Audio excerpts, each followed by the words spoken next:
What's up, folks? Back with another reaction, back with some more J-drama score, and we're back with another tune from Ouroboros, the show from 2015. I mentioned it before.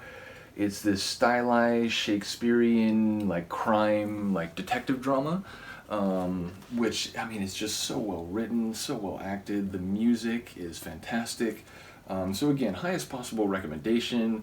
And I was thinking about it, Ouroboros, it's the snake eating its own tail, and, thematically, I think it could be represented through a couple things, or layers of the narrative, but, more generally, the two guys are kind of like secretly referred to as the two dragons, because again, one's in the police, one's in the underworld, but they're secretly working together to figure out what happened to their slain teacher who ran an orphanage they were both at 20 years earlier.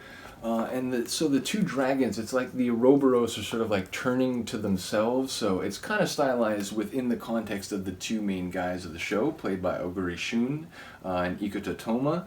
So yeah, we're going to listen to, I reacted already to sort of the main theme of the show, which is called No One.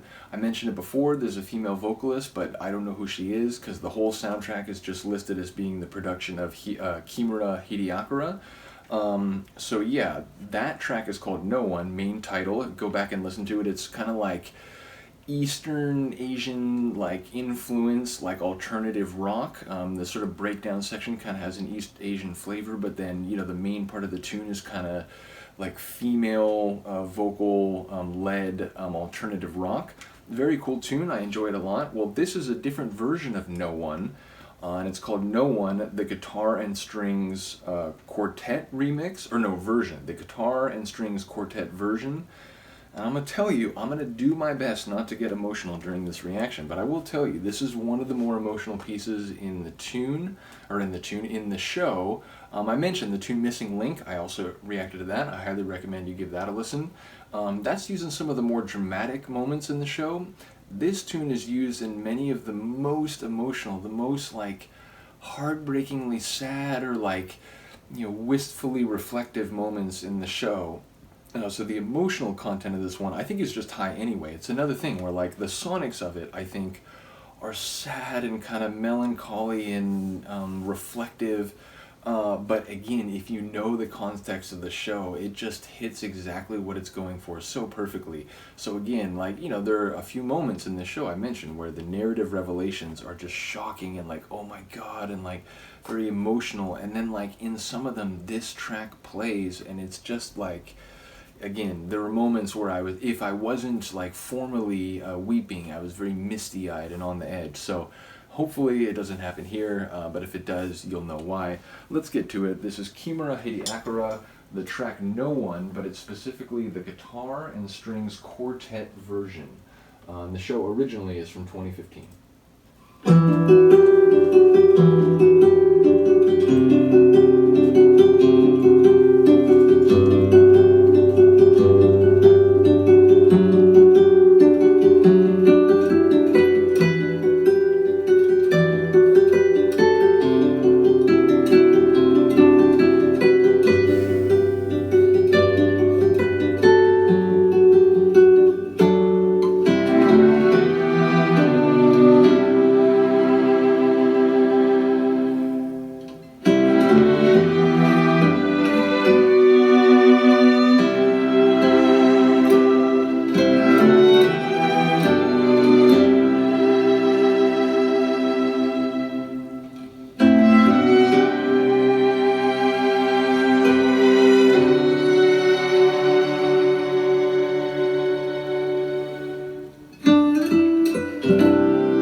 Unbelievable.